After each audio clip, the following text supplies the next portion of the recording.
In touch doctor Charles Stanley के साथ दुनिया भर में सुसमाचार साझा करते हैं। इन टच में अगला, विश्वास में चलना। अब आप एक मसीही बन गए हैं तो आपने विश्वास के स्कूल और जीवन में प्रवेश किया।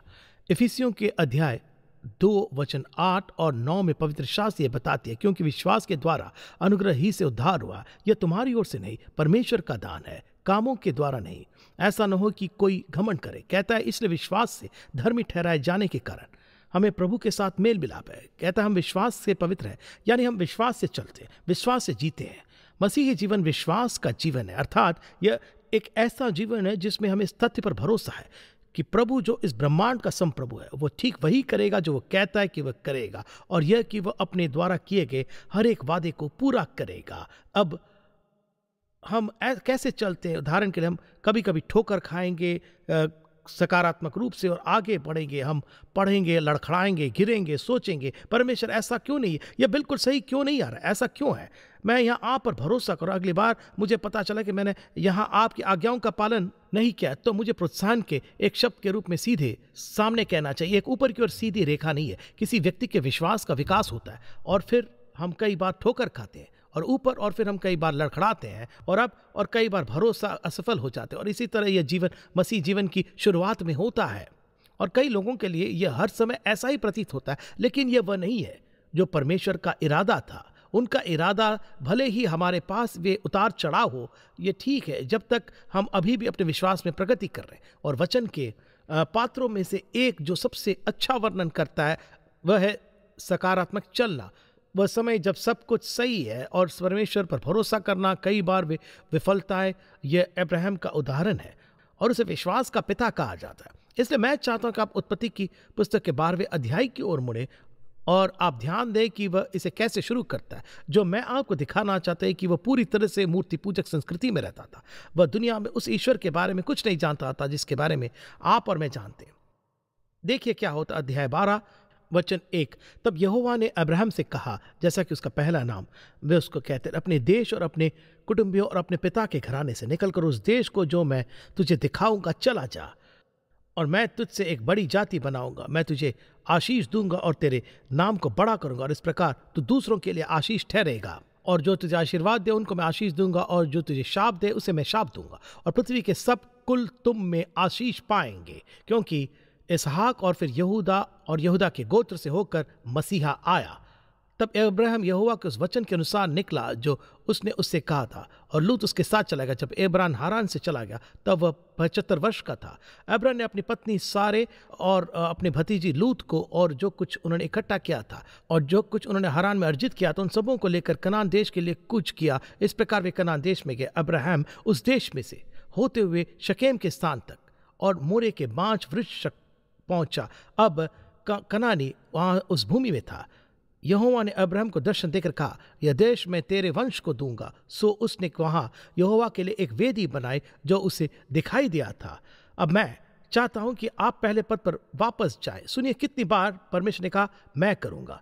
अब याद कीजिए कि हमने जो कहा विश्वास है, हमारा ये विश्वास है कि परमेश्वर वही करेगा जो वो कहता है, वो करेगा और अपना वादा पूरा करेगा। देखिए वह क्या कहता है। वह कहता है मैं तुझे दिखाऊंगा वो भूमि जहां मैं चाहता हूं कि तू जाए। मैं तुझे एक महान राष्ट्र बनाऊंगा। मैं तुझे आशीर्वाद दूंगा। मैं उन्हें आशीर्वाद दूंगा जो तुझे आशीर्वाद देंगे, और मैं उन्हें शाप दूंगा जो तुझे शाप देंगे, और पृथ्वी के सब कुल तुझे में आशीष पाएंगे।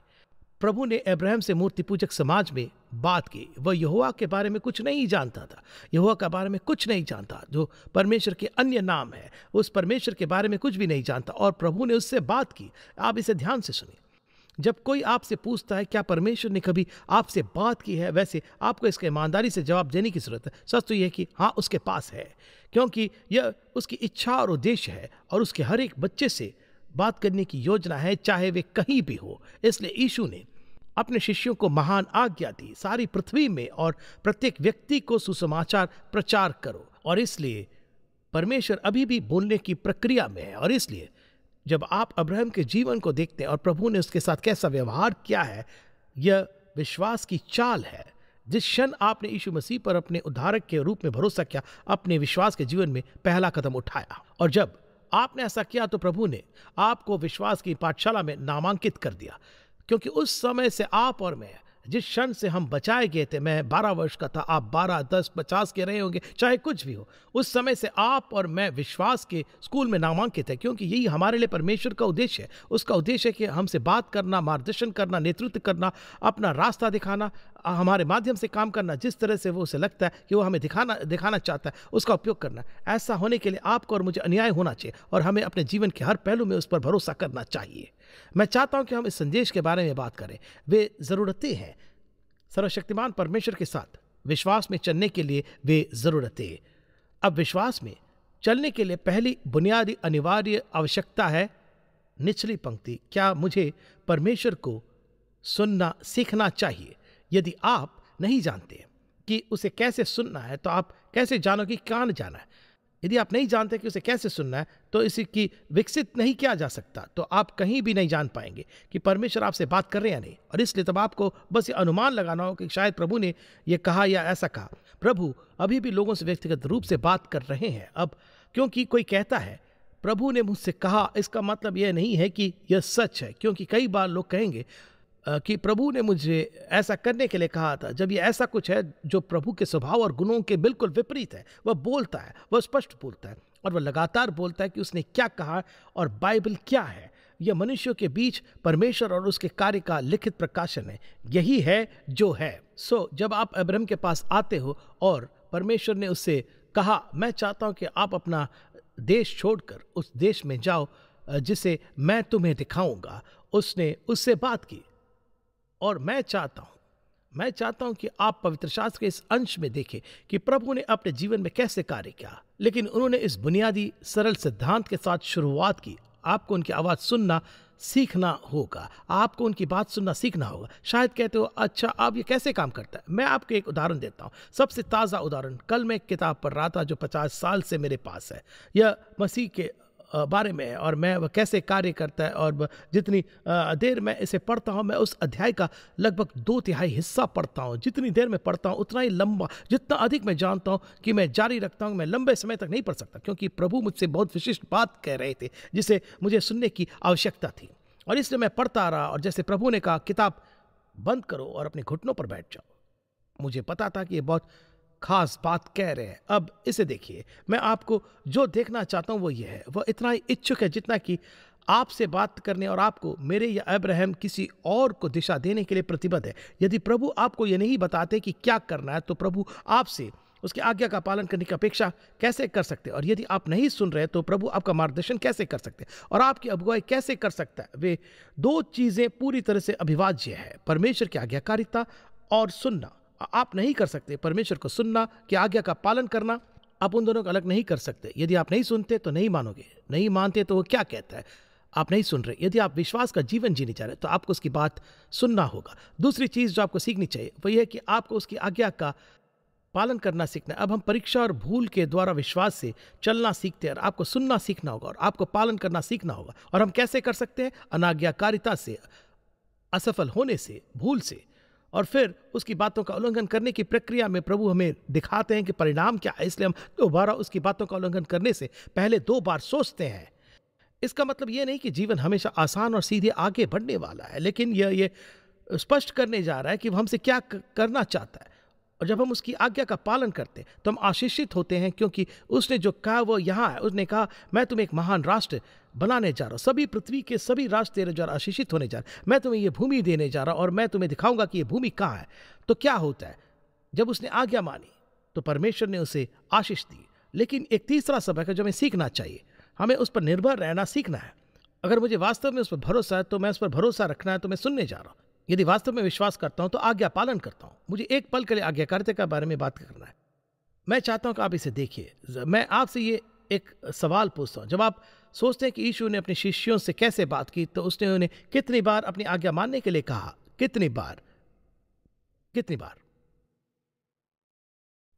ठीक है, उसने ऐसा कभी नहीं कहा। आपको लगता होगा कि निश्चित रूप से यीशु ने कहा था तुम्हें मेरी बात माननी चाहिए। उन्होंने ऐसा कभी नहीं कहा। वह कितना बुद्धिमान था। पता है उनसे क्या कहा? भरोसा करो, भरोसा करो, भरोसा करो और भरोसा करो। आप जानते हैं कि उसने आज्ञाकारिता के बारे में बात क्यों नहीं? क्योंकि वह जानता था कि यदि वे उसकी आज्ञा मानते, यदि वे उस पर विश्वास करते, तो उसकी आज्ञा मानते, और वो कह सकता कि आज्ञा मानो मानो, पूरे दिन पालन करो। लेकिन विश्वास और आज्ञाकारिता एक साथ चलते हैं, और इसलिए उनके लिए उनका जोर हमेशा मुझ पर विश्वास करो था। पिता पर भरोसा रखे, प्रभु पर भरोसा रखे। जब आप प्रार्थना करते तो विश्वास करें, यह हमेशा भरोसा था। और इसलिए जब हम उस पर भरोसा नहीं करते, उस पर निर्भर नहीं होते, हम चीज़ों को हमारा अनुरूप बनाते हैं। और इसलिए जब आप ये देखने के लिए देखते हैं, अब्राहम ने उस पर सबके प्रति प्रतिक्रिया व्यक्त की, और प्रभु ने अपने द्वारा किए गए वादों को पूरा किया। अब याद रखिए, मैं एक चीज़ दिखाता हूँ कि कहाँ जाना है। उसके पास कोई कंपास नहीं था, कोई आईफोन नहीं था, कोई जीपीएस, उसके पास कुछ नहीं था, उसके पास कागज़ का नक्शा नहीं था। केवल परमेश्वर की वाणी थी, परमेश्वर की दिशा। और कितनी बार प्रभु ने कहा होगा, मैं चाहता हूँ कि आप इस तरह से जाए, या इस मार्ग से, या उस मार्ग को ले ले। और परमेश्वर उसका मार्गदर्शन कर रहा था और उसकी अगुवाई कर रहा था। और उसी कारण परमेश्वर ने उसे कोई और निर्देश नहीं दिया, क्योंकि उसे उस पर निर्भर रहना पड़ा। और कभी कभी हम चाहते हैं कि प्रभु उसे या इसे या मुझे बहुत सारा पैसा दे। आप एक कारण जानते हैं कि प्रभु कुछ लोगों को नहीं देते हैं, वास्तव में अधिकांश लोगों को बहुत सारा पैसा, क्योंकि वे अब तक उस पर निर्भर नहीं है। जब कोई कहता है प्रभु पर निर्भर होने का मतलब क्या है, बस यही है। अक्सर एक व्यक्ति जिसके पास बहुत कम होता है और उन्हें बस थोड़ा सा अधिक मिलता है, उन्हें लगता है कि उन्होंने ये किया। आपको पता है कि अगर प्रभु ने आपके जीवन से अपना हाथ हटा लिया, तो आपके पास पहनने के लिए पर्याप्त कपड़े भी नहीं होंगे। आपके पास प्रभु की कृपा है कि आप लगातार 2 बार सांस लेते हैं, कि आप काम कर सकते हैं। वह सब अनुग्रह और अच्छाई और प्रेम है। हम सब उस पर निर्भर है। मुझे कुछ भी बताओ जो प्रभु के अलावा आपके जीवन में पूर्ण है, एक भी नहीं, कुछ भी नहीं। क्या तुम आज दोपहर घर जा रहे हो? जरूरी नहीं है। और इसलिए आप कहते हैं ठीक है, आपके कहने का मतलब है कि मैं हूं, मुझे ये एहसास होना चाहिए कि मैं हर समय उस पर निर्भर हूं। बिल्कुल, क्योंकि सुनिए, यही सुरक्षा की स्थिति है। हे प्रभु, मुझे आप पर भरोसा है, आप पर निर्भर हूं। आप जो स्वीकार कर रहे हैं, आप उस पर अपनी निर्भरता और उस पर अपने भरोसा को स्वीकार कर रहे हैं कि वह आपकी देखभाल करेगा, आपके लिए प्रदान करेगा। जब आप इतनी अच्छी तरह से ठीक हो जाते हो, चाहे वो आर्थिक रूप से, भावनात्मक रूप से, या कुछ भी हो, आपको ऐसा नहीं लगता कि आपको उस पर निर्भर रहने की जरूरत है। आप गलत दिशा में जा रहे हैं। और मैं आपको ये निश्चित रूप से बता सकता हूं, यह पूरी बाइबल इस बात की गवाही देती है। आप कुछ दर्दनाक परिणामों के लिए नेतृत्व कर रहे हैं, आप परमेश्वर को भूल जाते हैं। आप बड़ी परेशानी, दर्दनाक पीड़ा और परेशानी की ओर बढ़ रहे हैं अब।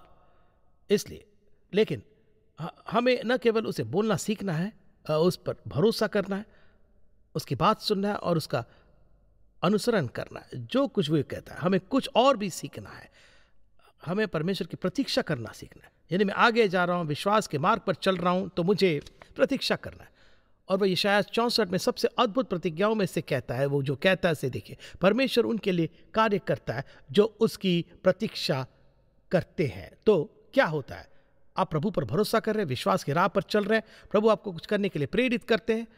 आपको इस तथ्य के बारे में कभी भी सोचने की जरूरत नहीं कि प्रभु आपसे कुछ करने के लिए कह रहे हैं और वह इसे करने के लिए आपको सौंप रहे हैं। वह जिस तरह से कार्य करते हैं वह नहीं है। वह कहता है परमेश्वर कार्य करता है, कार्य पर जाता है उन लोगों के लिए जो उसकी प्रतीक्षा करते हैं।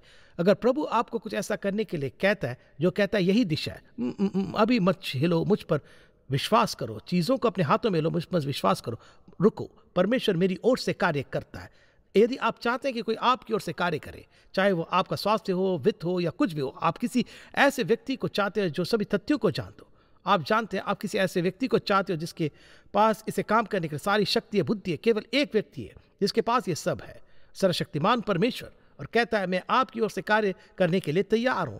आपको नौकरी दिलाने के लिए, काम पर जाने के लिए तैयार हूं। आपको ये दिखाने के लिए, काम पर जाने के लिए तैयार हूं कि कैसे करना है। आपको रहने के लिए, घर दिलाने में मदद करने के लिए तैयार हूं। कहता है मैं उनके लिए काम करूंगा जो मेरी प्रतीक्षा करते। और जिस तरह से आप प्रतीक्षा करने जा रहे हैं वह इस पर विश्वास करना है।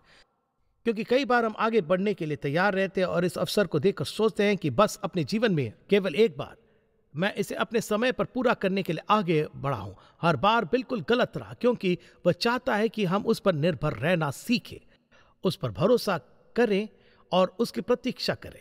और देखिए क्योंकि यहाँ क्या हो रहा है। जब आप उनके निर्देश की प्रतीक्षा करते हैं तो आप अपने जीवन में उनके प्रभुत्व को स्वीकार कर रहे होते हैं। यदि मैं तुमसे कहूं, क्या तुम विश्वास करते हो कि यीशु मसीह तुम्हारे जीवन का प्रभु है? आप कहेंगे हाँ। देखते हैं कि क्या यह सच है। जब वो आपको किसी ऐसे चीज की प्रतीक्षा करने की चुनौती देता है जिसे आप वास्तव में करना चाहते हैं, तो क्या वो वास्तव में प्रभु है? यदि आप आगे बढ़ते हैं, यदि आप उसकी प्रतीक्षा करते हैं, तो आप स्वीकार कर रहे हैं और वह आपके जीवन का स्वामी, और आप जो कर रहे हैं वो एक आराधना का कार्य है। मैं आपको अपने जीवन के प्रभु के रूप में स्वीकार करता हूं। मैं प्रतीक्षा करने जा रहा हूं, और यही कारण है कि लोग जीवन में बहुत जल्दी शादी कर लेते हैं या गलत व्यक्ति से शादी कर लेते हैं। उन्हें लगता है कि ये आखिरी उपलब्ध है और सभी तरह की चीजें जो लोग सोचते हैं। और क्या होता है, वे ऊपर उठते हैं और कुछ करते हैं। जब परमेश्वर कहता है रुको, मैं कुछ समय के बारे में सोचता हूँ, और हमारे पास आपके लिए इसके बारे में अधिक उदाहरण देने के लिए समय नहीं। मैं सोच सकता हूँ मेरे जीवन में कितनी बार प्रभु ने कहा ऐसा मत करो, और मैं आपको ये बता सकता हूँ। मैं आपको कोई व्यक्ति के दृष्टांत नहीं दूंगा क्योंकि वे बहुत अच्छे हैं, आपके लिए उन पर विश्वास करना कठिन होगा। मैं आपको बता सकता हूँ कि मैं उस समय के इस बारे में सोच सकता हूँ जब उसने कहा रुको, और इसका परिणाम मैं आशीषित हुआ। मैं आज भी 10 साल से अधिक समय से प्रतीक्षा करने के लिए आशीषित हूं। मैं हर दिन आशीषित हूं क्योंकि उन्होंने कहा मुझ पर भरोसा करो, ऐसा मत करो। और परमेश्वर आपके जीवन में भी वही काम करेंगे, क्योंकि आप जो कर रहे हैं, आप यीशु मसीह के प्रभुत्व को स्वीकार कर रहे हैं। जब तक कि आप हिलने के लिए नहीं कहते हैं, यह सिर्फ सिद्धांतों का पालन करने की बात है। आप उसे सुनना सीखते हैं, पालन करना सीखते हैं, उस पर निर्भर रहना सीखते हैं, और आप प्रतीक्षा करना भी सीखते हैं। वे 4 सरल सिद्धांत परमेश्वर किसी को भी कहीं भी आशीर्वाद देंगे जो उन सरल सिद्धांतों का पालन करने के लिए तैयार है। और इसलिए जब प्रतीक्षा की बात आती है, अब्राहम ने कितना अच्छा किया, बहुत अच्छा रही, क्योंकि उसने अपनी सबसे बड़ी गलती की है। और तो आइए इसे एक पल के लिए देखते हैं, क्योंकि यही कारण है कि मुझे ये मार्ग पसंद है, क्योंकि वे बहुत वास्तविक है। आपको याद है कि इस 16वें अध्याय में परमेश्वर ने क्या कहा था? अब्राहम की पत्नी सारे के उसके कोई संतान न हुआ, और उसकी एक मिस्री दासी थी जिसका नाम हाजिरा था। तब सारे ने अब्राहम से कहा, सुन, यहोवा ने मुझे संतान उत्पन्न करने से रोक दिया है। और याद रखना, उन दिनों एक स्त्री के लिए ये एक भयानक अपमान था कि वह अपने पति के एक बच्चे को जन्म देने में सक्षम न हो। तब सारे ने अब्राहम से कहा, सुन, यहोवा ने मुझे संतान उत्पन्न करने से रोक दिया है। कृपया मेरी दासी के पास जाओ, कदाचित मैं उसके द्वारा संतान उत्पन्न करूं। और अब्राहम ने सारे की आवाज सुनी। समय की बड़ी गलती।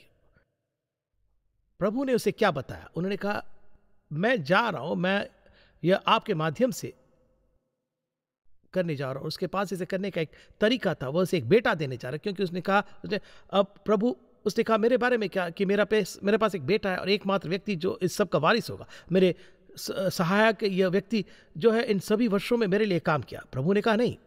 तो उसने क्या किया? उसने सराय की आवाज सुनी, और क्या हुआ आपको पता है? हाजिरा, इश्माएल, अब्राहम को कहना चाहिए था, क्षमा करें, हम प्रभु की प्रतीक्षा करेंगे और देखेंगे कि वह क्या करता है। लेकिन उसने ऐसा नहीं किया। अब वह जानता था कि उसे क्या करना चाहिए, परंतु उसने सारे की सुन ली। इसे ध्यान से सुनिए। सावधान रहे कि आप किसकी सुनते हैं, और जब वे कहते हैं जो कुछ भी वे आपसे कह रहे हैं, तो अपने आप से यह सवाल पूछे, क्या यह सुझाव मेरे जीवन में प्रभु मुझसे जो कह रहा है उससे मेल खाता है कि नहीं? और अगर यह मेल नहीं खाता है तो इसे न करें। जरा सुनिए, प्रभु उनके लिए कार्य करता है जो उसकी प्रतीक्षा करते हैं, उनकी नहीं जो उससे आगे निकल जाता है। और जो मैं चाहता हूं कि प्रभु की बातों को नहीं मानने का परिणाम है, और उसकी बात नहीं मानना मतलब उस पर भरोसा न करना। वह परमेश्वर के समय की प्रतीक्षा करने को तैयार नहीं था, यद्यपि प्रभु ने उसे बताया था कि वह उसे क्या करने जा रहा है। इसलिए यदि आप प्रभु की प्रतीक्षा नहीं करते तो इसका कारण है कि आप नहीं सुन रहे और आप उसकी अवज्ञा कर रहे हैं, और उसके परिणाम है, हर बार परिणाम होते हैं। और एक अंतिम बात, क्योंकि हम सभी समय समय पर गड़बड़ करते हैं और हम सभी असफल होते हैं। अगला सिद्धांत बस यही है, हम सुनते हैं, यह बोर्ड पर है। हमें अपने विश्वास की विफलताओं को स्वीकार करना सीखना होगा। इसके लिए पश्चाताप करना और सुनना चाहिए, पश्चाताप करना चाहिए और इससे लाभ प्राप्त करना। हमें इसे स्वीकार करना है, पश्चाताप करना और इसे लाभ प्राप्त करना है। अच्छा, क्या उसने यही किया? ऐसा क्यों? क्या मैं बताता हूं क्योंकि इन सभी वर्षों में अब उसके उतार चढ़ाव विश्वास रहे, लेकिन यह बढ़ रहा है। वह विश्वास का एक अद्भुत व्यक्ति है। उत्पत्ति का 22वां अध्याय एक क्षण के लिए यहां देखिएगा। शास्त्र कहता है, इन बातों के पश्चात परमेश्वर ने अब्राहम की परीक्षा ली और उससे कहा, हे अब्राहम, और उसने कहा, यहां मैं हूं। उसने कहा, हे इसहाक, अपने इकलौते पुत्र को जिससे तू प्रीति रखता है ले मोरिया के देश में जा और वहां उसको एक पहाड़ पर, जिसके विषय में मैं तुझे बताऊंगा, होम बलि करके चढ़ा। सो अब्राहम भोर को उठा, अपने गधे पर काठी, अपने 2 जवानों को अपने साथ ले लिया, अपने पुत्र इसहाक होम बलि के लिए लकड़ियां फाड़ा, उठकर उस स्थान को गया जिसके विषय में परमेश्वर ने उससे कहा था। तीसरे दिन इब्राहिम ने आंखें उठाकर उस स्थान को दूर से देखा। अब्राहम ने अपने जवानों से कहा, यहाँ गधी के पास रह, तो मैं और वह लड़का उस पर चढ़ जाएंगे और हम इबादत करेंगे और हम लौटेंगे।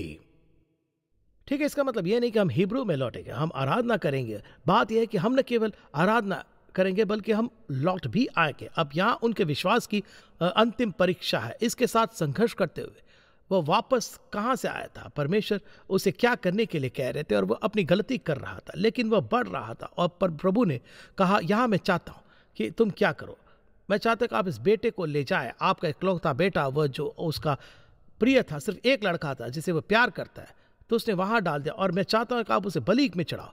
मैं चाहता हूं कि आप मेरे आज्ञाकारिता के रूप में इस लड़के को बलि करो। और बाइबल ये नहीं कहती है कि इब्राहिम, हालांकि इसमें से कुछ हो सकता है, बाइबल ये नहीं कहती है कि उसने ये तय करने के लिए पूरी रात कुश्ती की कि वह ऐसा करने जा रहा है या नहीं। वह ऐसा करने के लिए इतना तैयार क्यों था?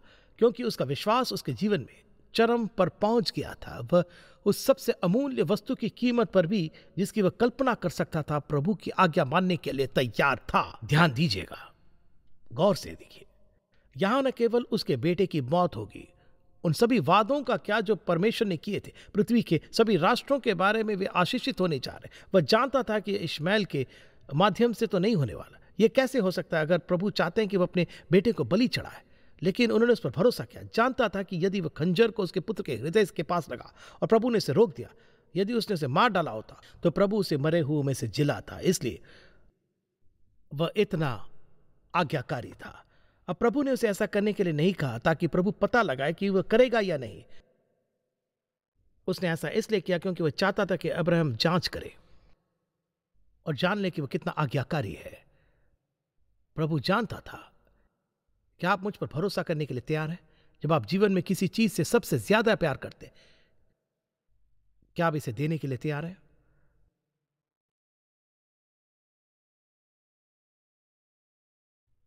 जीवन अपने सर्वोत्तम रूप में विश्वास का जीवन है, इसका कोई विकल्प नहीं है। और प्रभु की सुनना, उसकी आज्ञा मानना सीखना, जीवन में जो कुछ भी जरूरतें हो सकती है उसके लिए दिन प्रतिदिन उस पर निर्भर रहना सीखना, अपने समय की प्रतीक्षा करना सीखना। और फिर जब हम लड़खड़ाते हैं और असफल होते हैं और तो हम उससे क्षमा करने के लिए कहते हैं और हम आगे बढ़ते रहते हैं, भरोसा करते हैं। वह जीवन अपने चरम पर है, बहुत अच्छा। और ये एक ऐसा जीवन है जिसे आप एक बार अपने उद्धारक के रूप में यीशु मसीह पर भरोसा करने के बाद पा सकते हैं। ये सबसे अच्छा जीवन। चाहे आप जीवन में किसी भी स्थिति का सामना कर रहे हो, प्रभु पर विश्वास खोने का कोई तरीका नहीं। और ये मेरे आपके लिए प्रार्थना, आप सुनने और पालन करने के लिए पर्याप्त बुद्धिमान होंगे। उस पर विश्वास करो, उसे अपने जीवन में काम करते हुए देखें। आमीन। पिता, हम कितने आभारी हैं कि आप धैर्यवान हैं, कि आप जल्दी से क्षमा करने को तैयार हैं, क्योंकि हम आपसे प्यार करते हैं और क्योंकि आप हमारे लिए सबसे अच्छा चाहते हैं, और क्योंकि आप जानते हैं कि हमारे दिल में हम वास्तव में वही करना चाहते हैं जो सही है। हम आप पर भरोसा करना चाहते हैं। हम अपने विश्वास में इस हद तक बढ़ना चाहते हैं कि हम हर चीज के लिए आप पर निर्भर है। हम वे व्यक्ति बनना चाहते हैं जो आप चाहते हैं कि हम बने। और हम सिद्धांतों को जानते हैं, वे सभी पुराने नियम और नए नियम के पात्रों के जीवन में खूबसूरती से प्रदर्शित होते हैं। और मैं आज परमेश्वर के पुत्र यीशु के नाम से प्रार्थना करता हूं कि प्रत्येक व्यक्ति जो इस संदेश को सुनता है वह इसे पहचान लेगा। यह बाइबल का सरल सत्य है, प्रभु के वचन का यह एक सरल सत्य है। यह वह तरीका है जिससे परमेश्वर मानवता के बीच कार्य करता है। और कोई फर्क नहीं पड़ता कि हम कहां से आते हैं, सिद्धांत समान है। इसका परिणाम होते हैं अच्छे और बुरे दोनों। और मैं उनके लिए प्रार्थना करता हूं पिता, जिन्होंने कभी यीशु पर अपने उद्धारक के रूप में भरोसा नहीं किया, उन्हें यह समझने में मदद करें कि केवल एक ही ईश्वर है, उसका नाम यहोवा है। केवल एक ही उद्धारक है, उसका नाम यीशु मसीह है। केवल एक ही रास्ता है और वह है यीशु मसीह में विश्वास के द्वारा। उद्धार का मार्ग जो क्रूस पर चढ़ गया और अपना जीवन दे दिया, उसका लहू बहाया कि हम उद्धार पाए, हमारे पाप को क्षमा किया, न्यायोचित, धर्मी घोषित, पवित्र किया हुआ और अलग किया हुआ और महिमामय है, जो अनंत जीवन का वरदान है, जो हम में वास करता है। यही मेरी प्रार्थना है पिता। विश्वास है मुझे कि आप इसका उत्तर देंगे और यह कि आप उसका बार बार उत्तर देंगे। और हे पिता, जो तुझ पर भरोसा नहीं रखते हैं वे एक काट को नीचे रख देते हैं। इसे बाइबल में डालें, उस वेदी का निर्माण करो कि अब से मैं प्रभु की बात सुनना चाहता हूं और मैं उसकी आज्ञा का पालन करना चाहता हूं, उस पर निर्भर रहना चाहता हूं, उस पर प्रतीक्षा करना चाहता हूं। मैं वे व्यक्ति बनना चाहता हूं जो परमेश्वर चाहता कि मैं बनूं। यही मेरी प्रार्थना है पिता, यीशु के नाम में, आमीन। यदि आज के प्रोग्राम के द्वारा आपने आशीष पाई है तो कृपया लॉग कीजिए intouch.org पर। इन टच पूरे संसार में लोगों को परमेश्वर के साथ में बढ़ने वाले संबंध में बनाता है और लोकल चर्च को बल देता है। ये प्रोग्राम इन टच सेवकाई के द्वारा प्रस्तुत किया गया है। ये परमेश्वर के अनुग्रह से और आपकी प्रार्थना और भेंटों के द्वारा ही संभव हो सका है।